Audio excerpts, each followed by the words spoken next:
Are you awake? I thought I heard you get up. Yeah, I'm awake. Sorry, I just can't sleep. Are you thinking about him? Yeah, a bit. Usually get back to sleep, my love. I'm fine. No, it's okay. What else is on your mind? I don't know. It seems weird, but I had one of the most vivid dreams of my life. I saw a fox on a snowy mountain, just looking confused and worried. Those eyes. I can't get those eyes out of my head. She was running in the windy snow, looking for something. Do you think it has to do with you and what's been going on? I don't know. It was just a dream, Rachel. They're not meant to make sense. A lot's happened the past couple days, that's all. Well, if you're not going to sleep anyway, you should tell me. I want to hear. All right.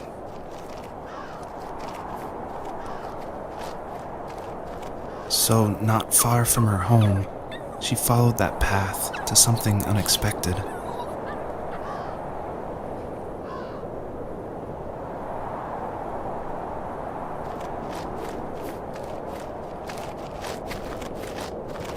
She couldn't stay, though.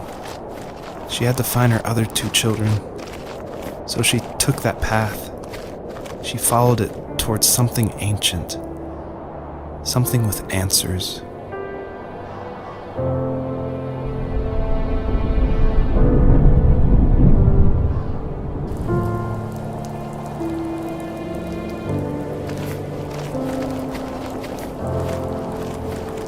The fox looked high and low, searching for any sign of her cubs. Points of light showed the way to this ancient tree. It was as if each one had a story to tell, all their own. The land was trying to tell my story, too. I felt like I was right behind her the whole time.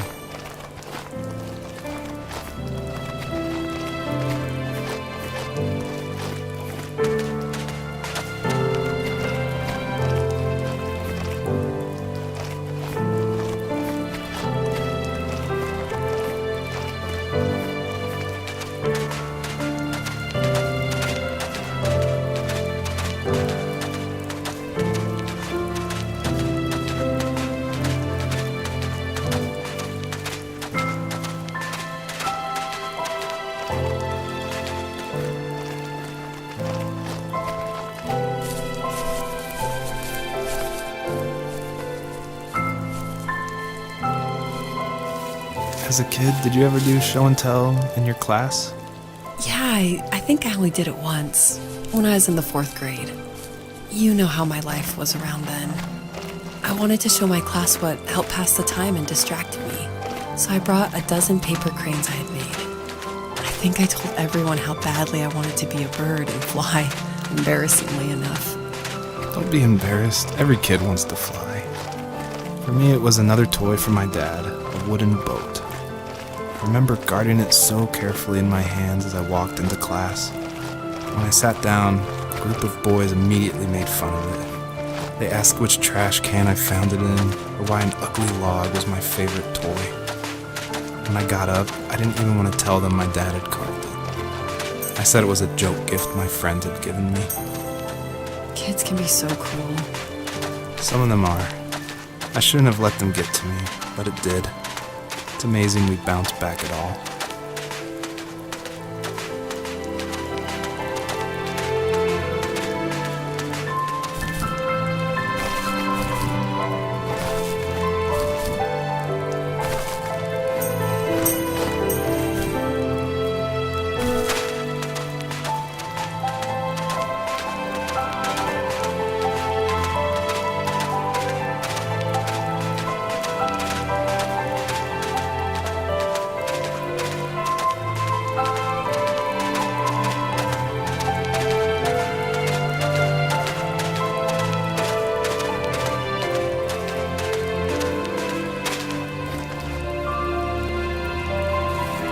Usually those kids would leave me alone, but somehow they could tell I was different. They made fun of how far away I lived. They called my dad a sourdough. I was a blabbermouth as a kid, telling my dad stories I made up for hours. After that show and tell, I didn't tell him much anymore. He didn't know exactly what was wrong, but his best guess was that the toys he carved weren't cool enough. He carved me a tank and tried to tell me what it was like to be in a real tank as a serviceman. I didn't know your dad was in the military. Yeah, in the army. The sad thing is that I'd pretty much forgotten until just now. There's so much I still don't know about him. I'm sorry. He knows how much you love him. You're going to see him again soon and have some closure, I'm sure.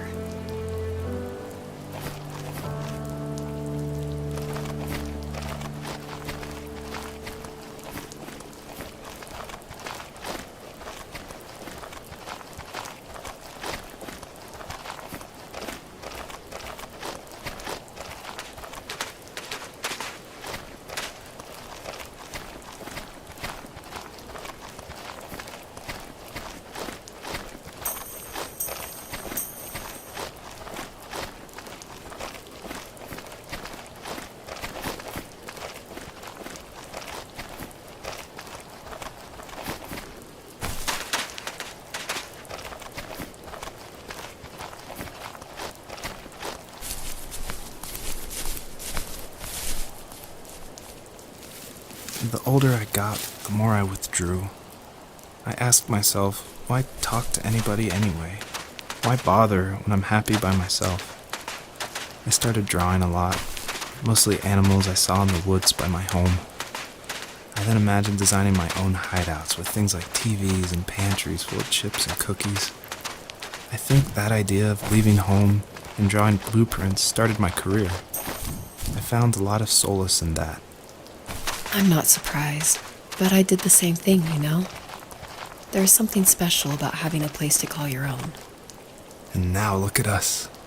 Well, if you count renting in an overpriced city. It's as close as we can get for now.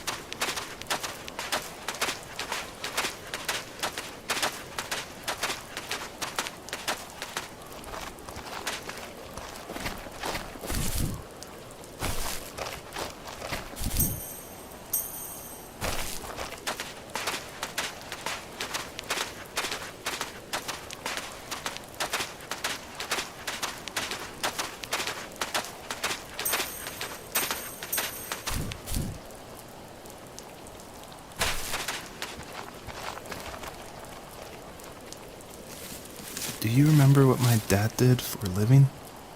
Wasn't he like a lumberjack?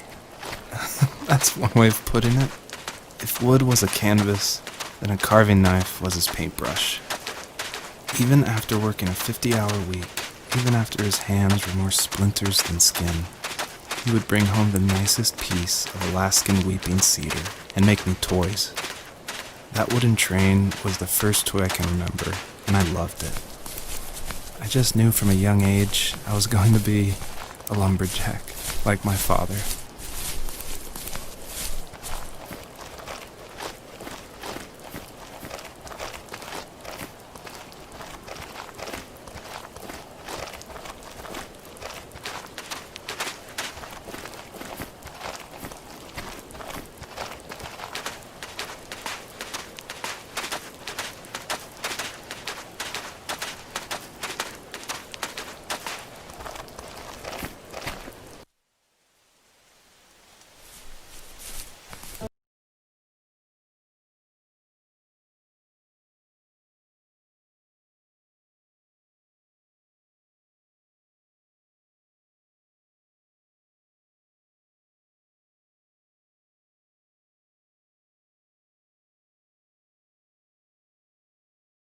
Teenage years were full of sketching, angst, and trouble. I wasn't popular or unpopular. maybe just forgettable. I guess that gave me a sense of freedom, so I hung out with crazy kids, doing crazy things, even though I mostly just watched the chaos ensue.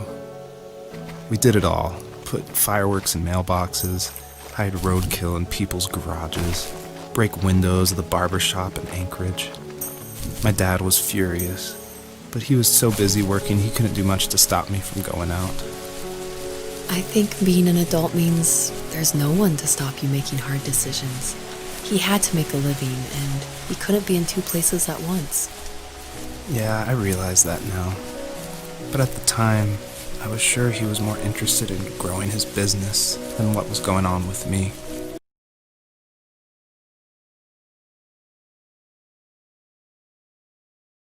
I was working another late night, and my friends were over, saying how bored they were and how they had come all the way out to my house for nothing.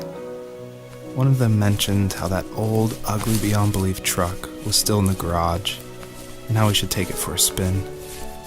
I was only 15, so I kind of fought it for a while. The next thing I knew, we were careening around the mountain path, rocks spitting onto the sides of the cliff, while my dad's cringeworthy bluegrass blared out the speakers. I drove while my friends were in the back of that yellow and purple truck, throwing beer bottles and trash at anything remotely interesting. Felt like I was soaring in the air with borrowed wings. But all good things have endings. A cop outside of Eagle River pulled us over after he saw us send a bottle rocket into someone's yard. What followed was a long night of talking to disappointed adults and feeling smaller than ever.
After he drove me home from the police station, I blew up at him, saying how I never wanted to be like him, how I was going to be someone and leave that hick icebox for good.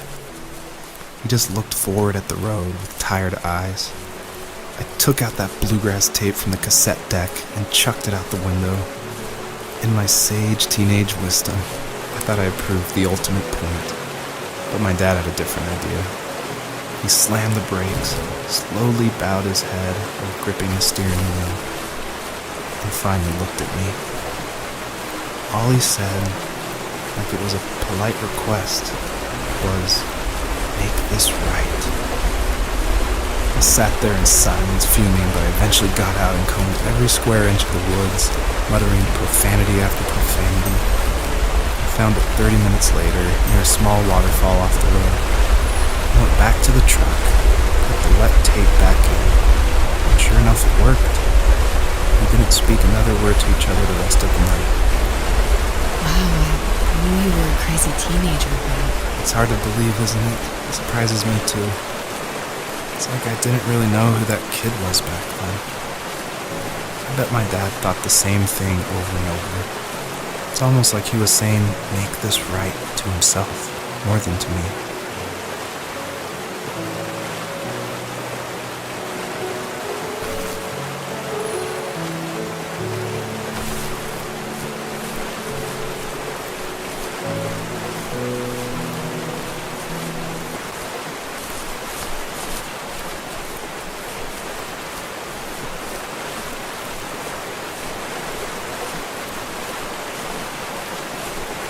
My friends would laugh about that night and talk about how crazy it was, and I laughed along, pretending it didn't bother me. But it did. I imagined my friends growing old in the bush, unable to find that thrill in those godforsaken ice fields. It's like those mountains were a literal wall, keeping me from leaving, where all I would have to look forward to are lumber yards and evening beers. I had to climb over. That was my only goal for a long time.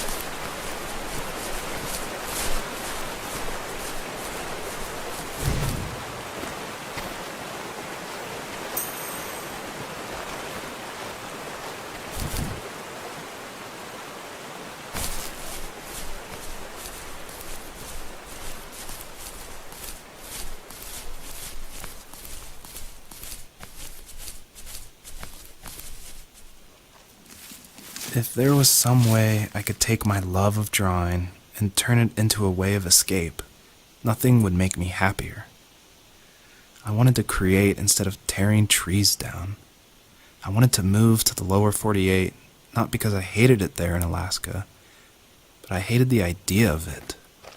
It's like all of that spite inside me had created this monster which followed me around my whole teenage years. I put so much energy into doing what others didn't expect of me. Why did I do that? There's one fact you're forgetting, though. If you didn't have that fire in you, we probably would have never met. You're absolutely right. Maybe the destination is all that matters in the end. But then why am I awake? Why am I seeing this fox go on her journey? And why can't I stop thinking about my dad?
there were old abandoned pieces of a shed and car long left unused.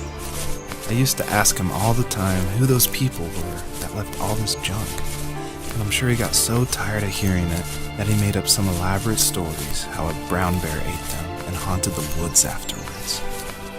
What's funny is I think it made those people seem more real.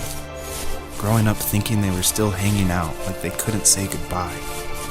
I used to tell my friends how I could swear I saw spirits move near the water, and that always freaked them out.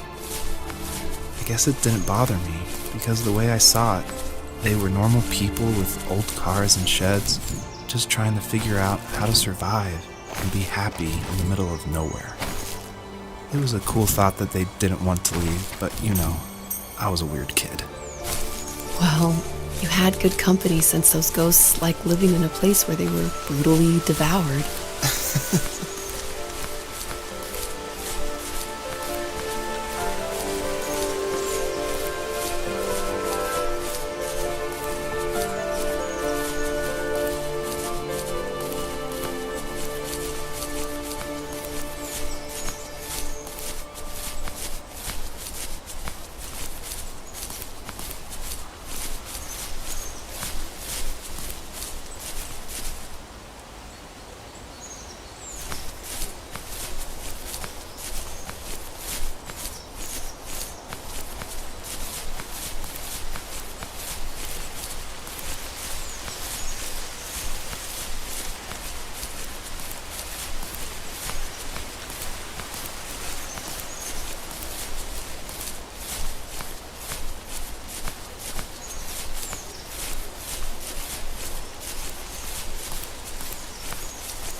We were happiest underneath the evergreens.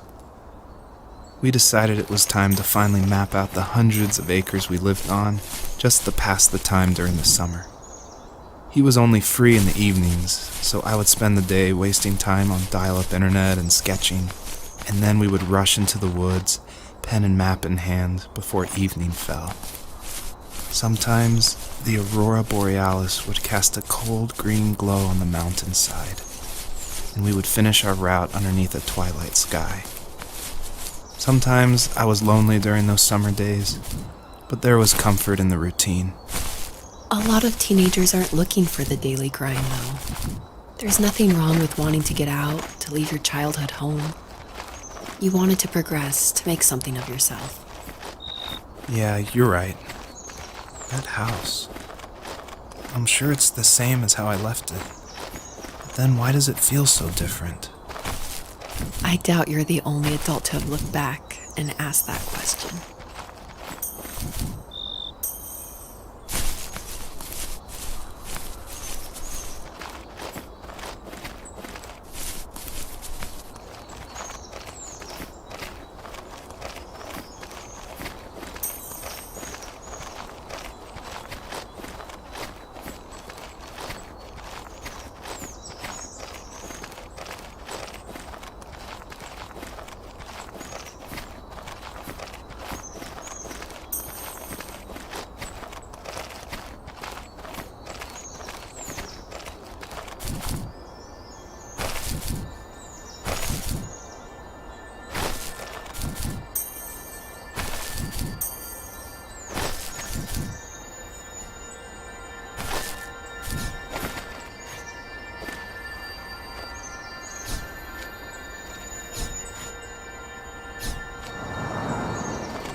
My dad built a lot of stuff in his free time. If he wasn't watching fly fishing or reading Tom Clancy novels, he was carving something. He made tons of birdhouses. Not that he was into bird watching, but I think he really missed working and adding on to the home. If he couldn't afford the time to build onto our own house, he would have to settle with watching birds move into their little homes. We kept an old mattress in the bed of that ugly yellow truck, so we would drive it deep into the woods and then watch the birds fly into their houses while the sun set. Usually it was accompanied by venison jerky or a cold Coke, but not a lot of talking, which is how we both liked it.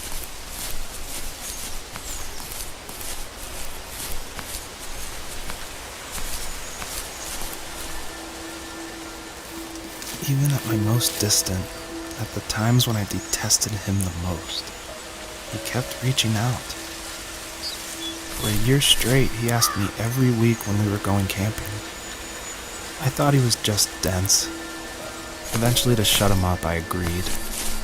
We carried out the worn lawn chairs from the garage and set up a cinder block campfire at the site we'd always used behind the house.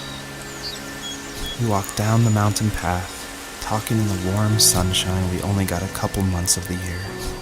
Those 3 obsidian rocks shimmered alongside the shore, almost like sparklers pressed against a dark window.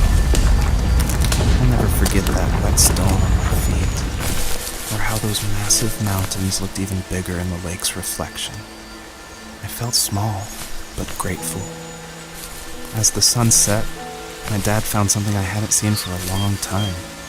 The tree where I'd made my first carving when I was 6. I hadn't even carved it. My dad had helped me, but I still called it my tree. Something about seeing my name there made me open up, and we talked about everything that night in that old camouflage tent. I told him how much I loved sketching and design, and how it would be a dream to study architecture in Seattle. I told him how I didn't get along with my friends much anymore, but that I didn't mind being alone. He told me he was there for me, and he joked that if all he had to do was write my name on a tree to finally get me to talk, he would have left me carved logs with novels on them in front of my room every morning. I don't know why it took me that long to realize it, but it was then I knew how much he had sacrificed for me.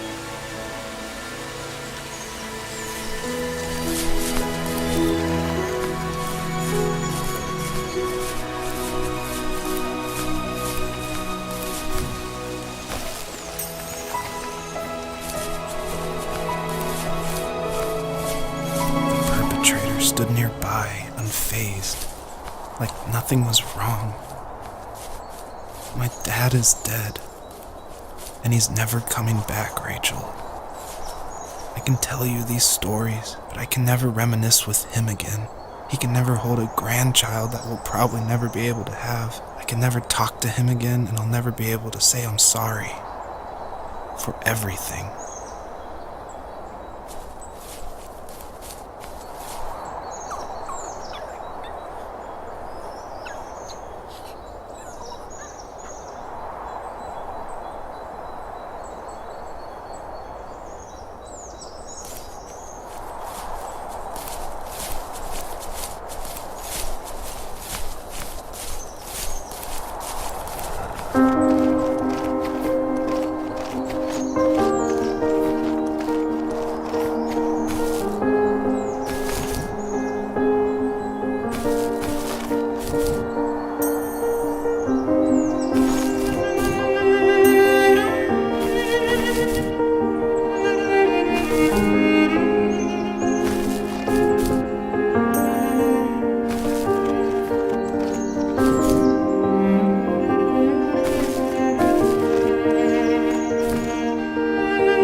just can't talk about this anymore. Good night.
Joseph, you can't go to sleep feeling like this. I'm sorry for everything, and I know you need space, but I'm here for you. You don't need to feel so lost. Joseph, have I ever told you what my mother was like?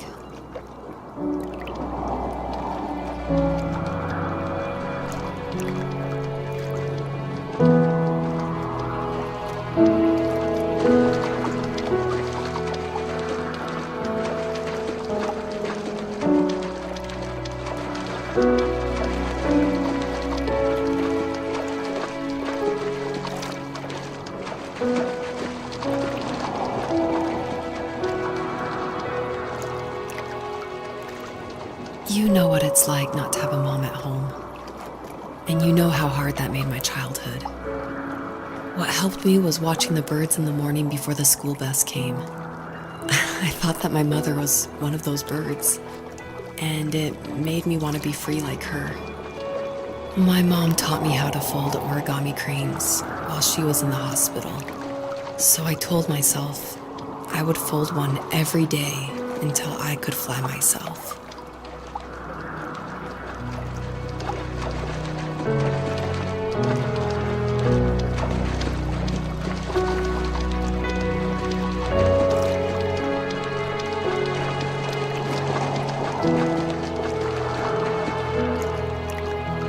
I think we both have always loved animals, and for me that love started with a dog. Sometimes this Rottweiler would come up to our property line and wait at the fence for me, but only once in a while. I was sure to check every day immediately after school, and it usually ended in disappointment. I would even steal money from my passed-out dad just so I could buy these off-brand dog biscuits. Even when she did stop by, she never went beyond the fence. Why was she so scared?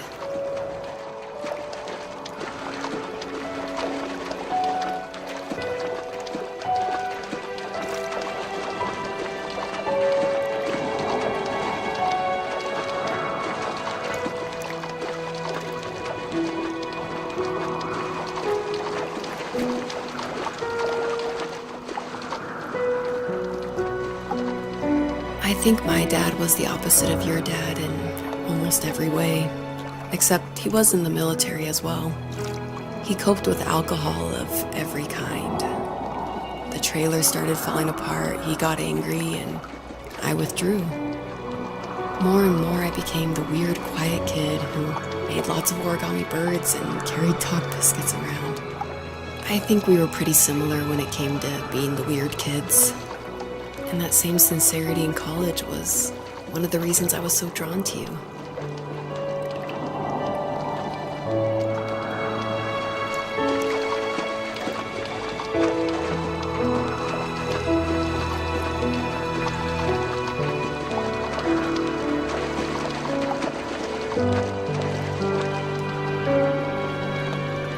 Life got worse and worse, and at one point, I really didn't think I could survive another day with my soul still intact. I had no real friends, let alone neighbors, since we lived in the middle of nowhere. I should have talked to my teacher, but I was scared what he would do if he found out. As I waited for the school bus one morning, I walked around until I found something in an abandoned shed. Something I can't put into words.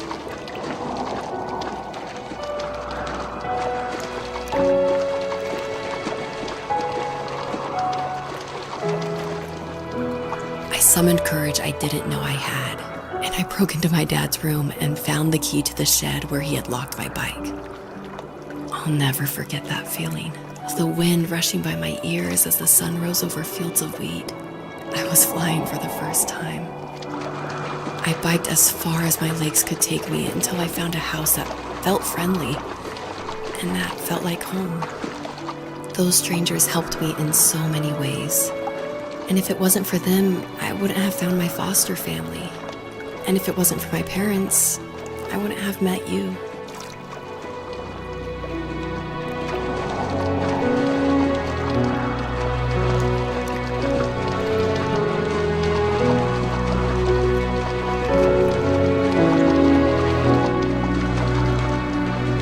You have strength, Joseph, and you're not as alone as you think.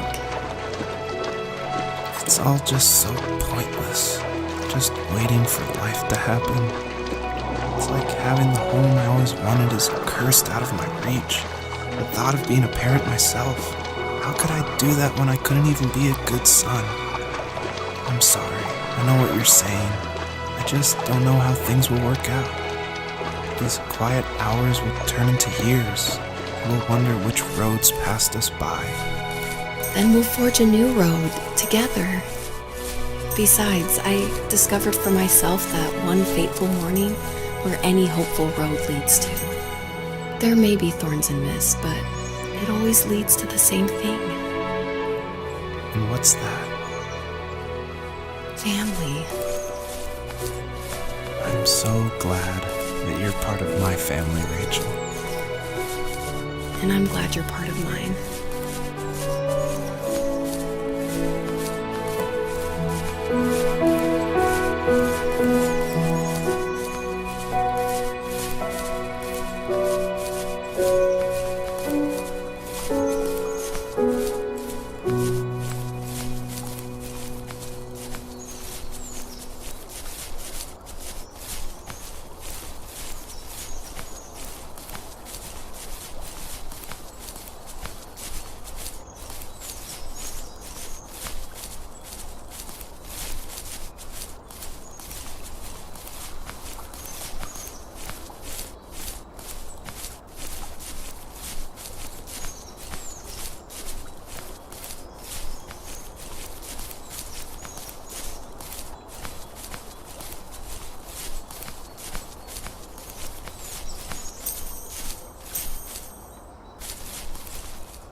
Fox knew her last cub would be waiting for her at the first tree.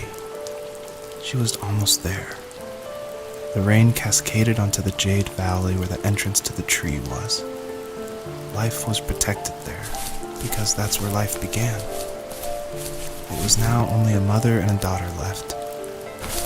Items from my life still dotted the ground as she moved closer to her destination and destiny.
At the end of high school, I felt something I hadn't felt in a long time. Drive. I looked into the best architecture schools on the West Coast, then got a dose of reality when looking at other students' portfolios and the high cost of tuition. I still wanted to be something, to be the next Alvaro Siza, and to make those thousands of sketches worth something in my grand history. But now even an internship sounds impossible. Siza helped me understand how essential emotion is in architecture, and he also said light is the real composer of space.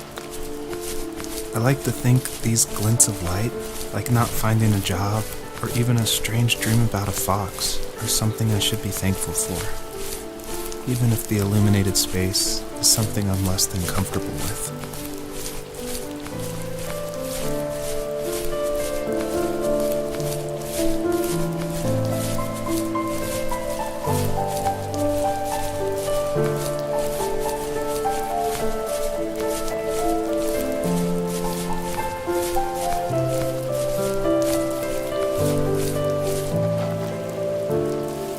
My dad was super supportive with my college plans, to a point.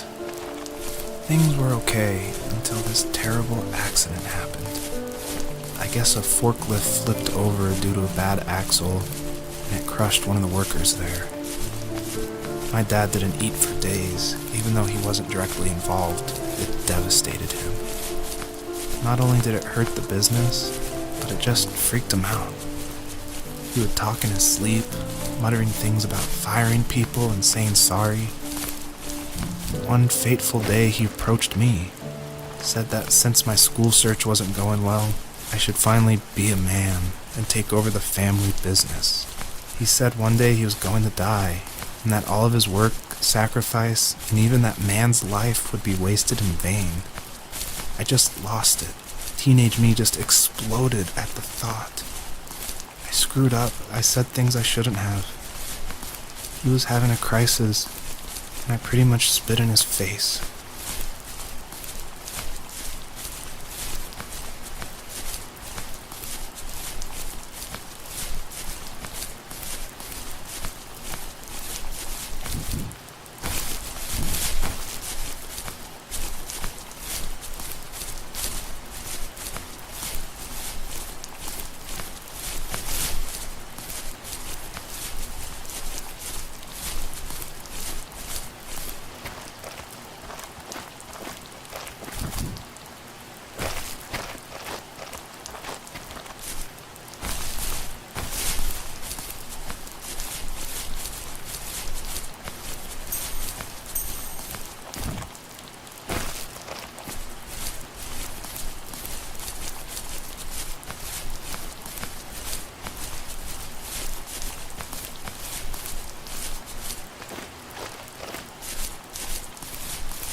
Was that the last time you talked to him? No, I called on holidays, and he would call on my birthday. I guess we acted like nothing ever happened, which was stupid. Didn't want to ask about his lumberyard, and I'm sure he didn't want to ask about my job search. I never went back and visited. I think the last conversation we had was about what movies we had seen and what exactly a best boy is in the credits. I thought he would be here so much longer.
In the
I guess her journey was over. But I have no idea. It was only a dream, a distraction from tomorrow. I don't think dreams normally bring back to memory so many important feelings. Maybe it was just a dream, but it was also a gift. Yeah, I suppose. But tomorrow we're getting on a plane to the last place on Earth I want to be. The only person that would have made the trip worth it is gone. You're going to see him and be with him one last time before you say goodbye. I have one last quote for you by Emerson, sealed in an imaginary letter from me to you. It is the secret of the world that all things subsist and do not die, but only retire a little from sight and afterward return again.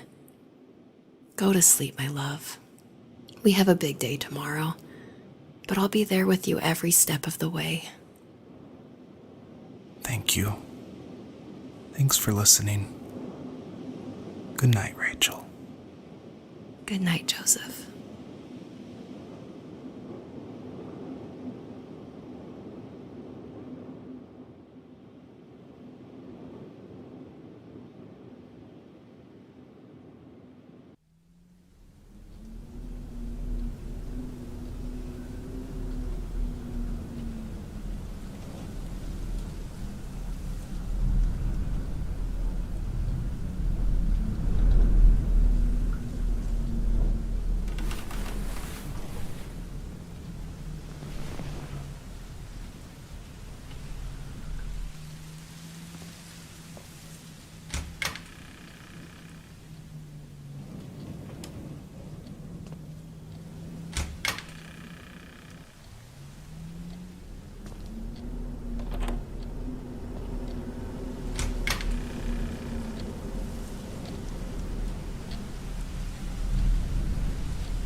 What the hell?